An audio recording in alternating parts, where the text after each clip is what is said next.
Good morning, everybody. It's Timothy here, and welcome to Discover with Timothy. Today, we are going to do a walking tour of Fort Cornwallis. Afterwards, I will be joining a tour by ThinkCity. They have invited me to go on this tour to get to know the restoration being carried out at Fort Cornwallis. Right now, I'm in front of Fort Cornwallis, and over on this side is where they are going to reinstate the moat. Yeah, they are going to reinstate the moat for Fort Cornwallis. You can see that this area that is hoarded up is where the moat is. Let me see whether it's possible for us to see anything from here. Okay, can you see? They are working on rebuilding the moat. Yeah, work is still in progress in the reconstruction of the moat. So afterwards, we are going to follow this tour of Fort Cornwallis. It's so strange that they have issued an invitation to me to join this tour, and we'll see what we are going to be able to see afterwards. Over here, we get to see how the fort has been over the years, starting from 1791. And this is the earliest available information, and some of this we have to say that are conjecture. Okay, so it's in many places it says most likely, but most likely to be barracks or courtrooms, most likely barracks. And by 1816, over here, the information is getting more accurate, and we have more accurate information on what are the different parts of the fort. Continue on to 1877. So this is how it was in 1877. We have the barracks, the magazine, ditch, military barracks, flagstaff, and storeroom. Continuing on to how the Fort Cornwallis was between 1891 and 1893. This is the accurate plan of the fort by government surveyor F.W. Kelly, and it shows all the location. And then further on in 1908, this is the blueprint plan for the port improvement, and we see all the various locations of the fort. And then during the Japanese occupation period of 1945, we see that there seems to be a road that is created that runs right across the fort. Continuing on to 1973, by 1973, the moat has been covered up. I believe the moat was covered up somewhere in the 1950s or 60s, and now they are in the process of digging up the moat again and restoring it. And now here is how the fort is today, and you can see that in this present stage there is an amphitheater that was built. This was built, I believe, in 1973. I believe by 1973 the amphitheater was not built yet, but by today there is an amphitheater within the fort, and there is also a stage. So this is how it looks like today. I'm talking while we can hear the construction work ongoing, which is incredibly noisy, but I hope that you are able to hear what I'm saying. And now I'm going to walk along the hoarding to reach the front part where we are going to meet up with the group for a tour. And this is the sponsor of today's walk, ThinkCity, and ThinkCity will be conducting this tour of Fort Cornwallis today. Now I'm going to go towards Light Street and go around to Fort Road, which today is called Jalan Tun Syed Barabba.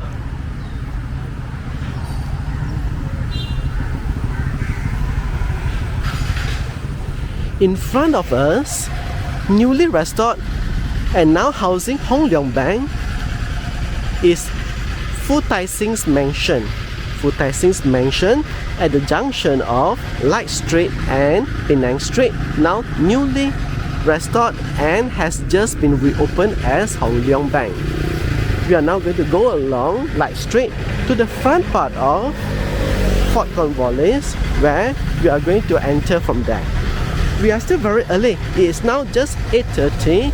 The tour will start at 9 o'clock. So we are early, and so we have time to make a leisurely walk around.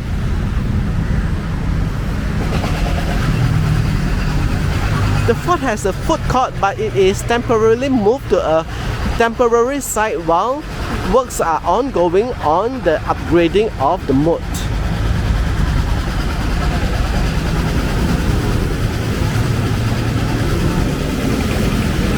You can see on our right side, that's the State Assembly building or Dewan Undangan Negeri Pulau Pinang. This area used to be entirely used by the police. The earliest police station occupies this whole area, and because of that, the Hokkien name of this area is Pole Khao. Pole, the pole as in glass, here also means police. Yeah, in Penang Hokkien we often say mata, but there is also another way of saying police, and that is pole. And so Pole Khao is where we are, and the khao is like as in gua khao. The khao means mouth, so it means the entrance to the police station area. And the police station area now, this part of it is taken over by the State Assembly. Yeah, it used to be the magistrate court of the Central Police Station. But if you look behind the building, you can see the living quarters of the police, because the police station for Beach Street is still there, and then there's the staff quarters right immediately behind this Dewan Undangan Negeri. So although it was originally entirely a police station area, part of it has now given away to the State Assembly building.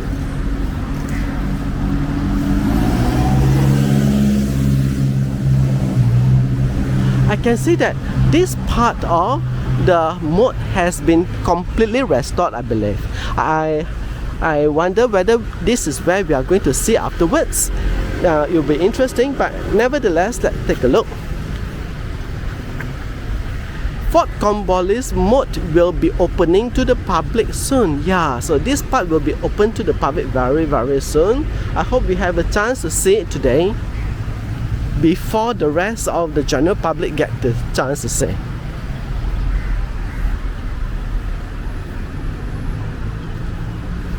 So now we are going towards Fort Road. In front of us is the Queen Victoria Memorial Clock Tower.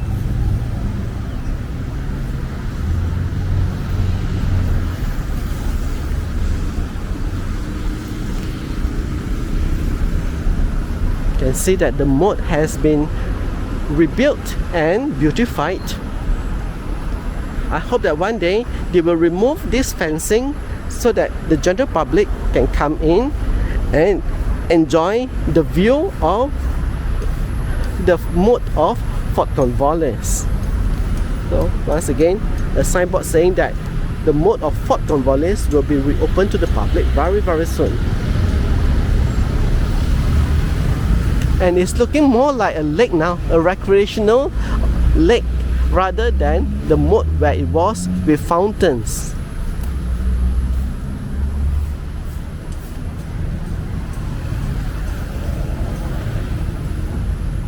I have to say that Georgetown has gentrified a lot in the last few years, and is so much neater now. So we are going this way. And now we are at Fort Road, which is Jalan Tun Syed Barakbar.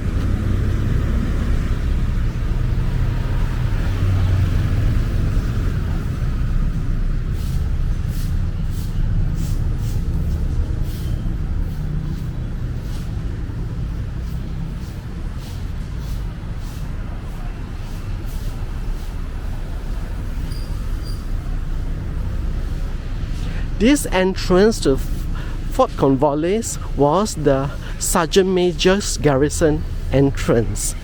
And now it's one of the, I would say it's the main entrance for now into Fort Cornwallis.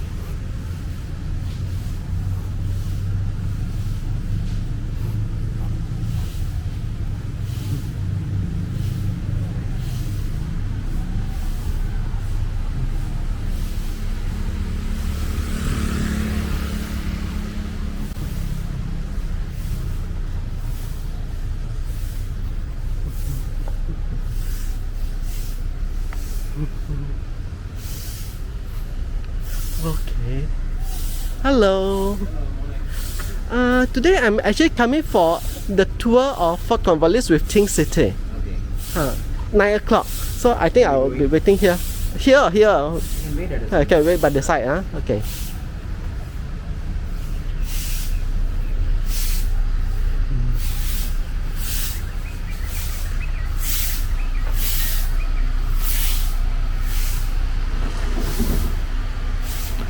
What is this?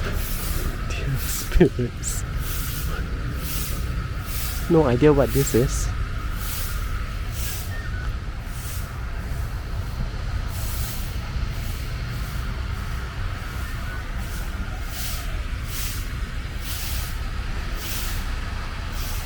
So I'm going to stop the recording for a while until we continue afterwards. Wait a while. Would you mind introducing yourself? I'm Hi. Alicia from ThinkCity. Okay. Hafiz also. Hi, nice to meet you. Nice to meet you. Okay, lovely. Hi, and you're also from ThinkCity? Hi. You're joining the tour. Oh, you are? Okay, followers and leaders. Followers and leaders.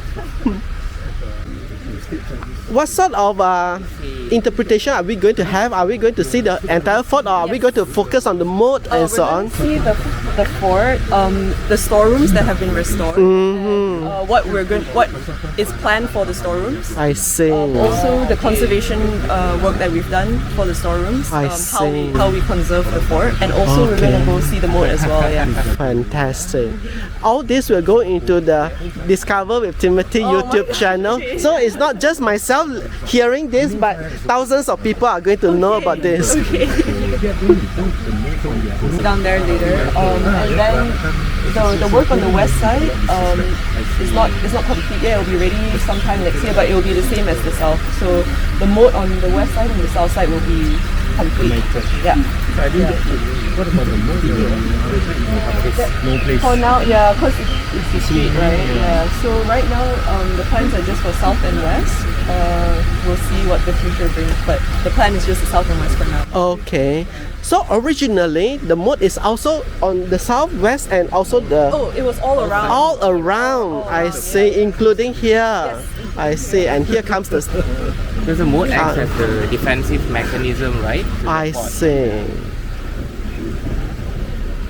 But the moat was built up in the 1960s or 50s, right? 1920s. Oh, 1920s. I see. Oh, malaria. So they filled it, and then over the years, as you know, it was a car park. So we have a Penang Consumers Association also joining the tour. Hello. We also have some colleagues from they're from our KL office. Hello. So just a question for you guys. When was the last time you guys were here at the fort? Inside. Yes, inside. Long time ago. Quite a number of years ago. Beer festival. Kota. Oh, just to eat lah. So not really to see the fort itself. Normally they open up the fort for things like Bonogoro, Yeah, Bonogoro. Yeah, and like events and stuff. events. So Sick normally event. when we come, then you just walk around. And you're here for the event, but you don't really go and see all the stuff. I think they are all locked up easily. Usually the storerooms are left open, but I guess there's nothing in there. So, but that will all change soon. Okay, so Fort Cornwallis is a Category 1 heritage listed building. It was built during when Francis Light came to the island, but it was built out of nibong palm, so it wasn't brick yet. But in the early 1800s, it was built with brick in like 1806 or something like that, early 1800s. So that's sort of the structure that has remained to today. But of course, over the years, there's a lot of additions and removals, and they built an amphitheater in the 70s, and there was a car park out there. But it has also kind of fallen into a state of like Disrepair. disrepair.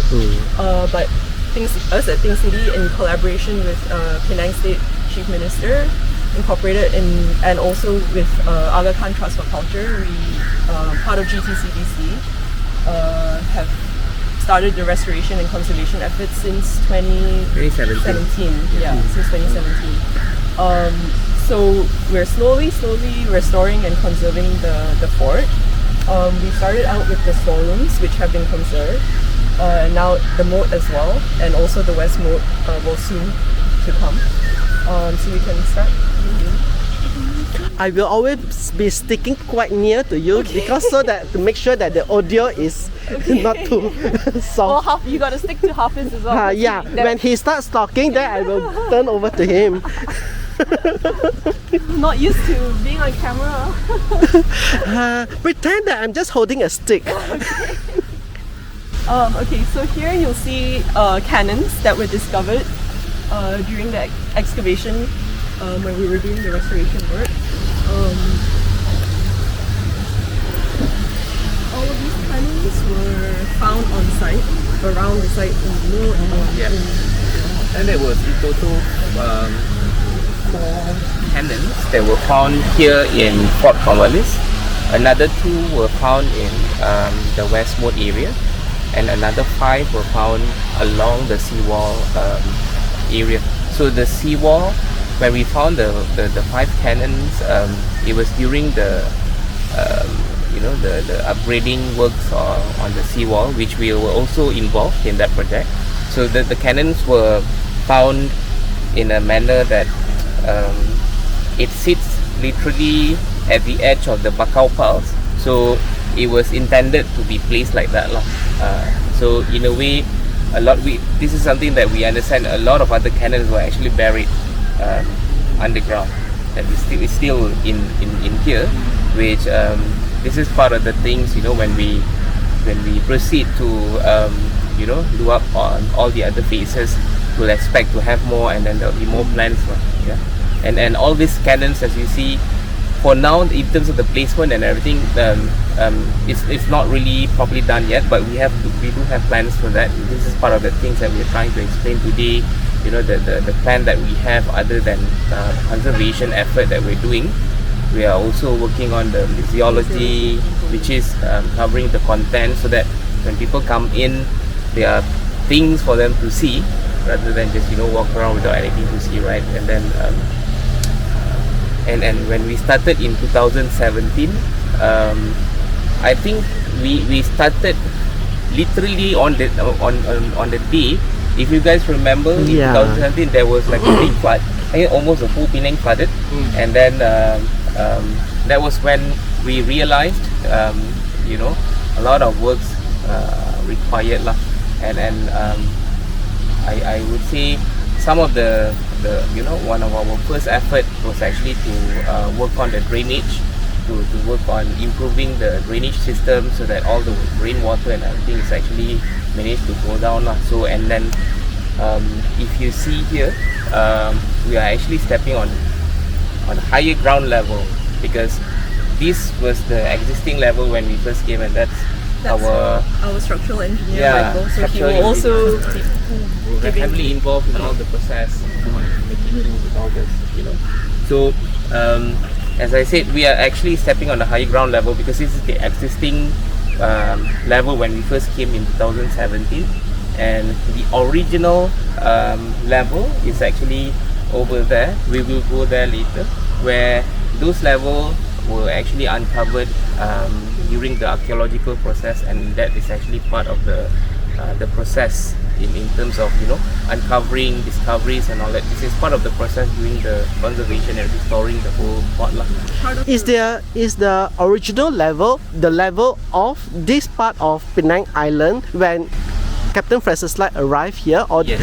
Oh, okay. So part of our restoration efforts is to bring the fort back to its prime, like the period of its prime. Because, like I said earlier, like over the years, a lot of interventions have been done at the fort, like adding the amphitheater, like the level of the floor was raised and all that stuff. But we want to bring it back to the period where the fort was at its peak. So that meant bringing the floor level back down to its original. And when we go into the storerooms as well, you'll see how we've conserved the rooms. We don't use any cement because that's new material, right? So we use traditional building materials as well for the conservation and restoration of the rooms. So just the overview of what we have planned for the 10 storerooms. We're going to have a museum, planning to have a museum, where the first 7 rooms will chronologically tell the story of Fort Cornwallis in the context of and its role in Penang's history, and also the archaeological findings that were discovered when we were doing the excavation of conserving the fort. And then there's also going to be a room about the building conservation itself and the techniques and methods that we use to conserve the fort. And then the 10th room will be about what will be the future, what will come. Yeah.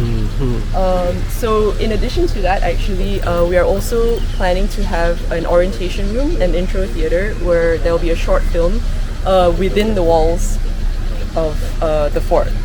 So that will set the tone for the museum, and then the museum will start in the first room, which is down here. So let's go down.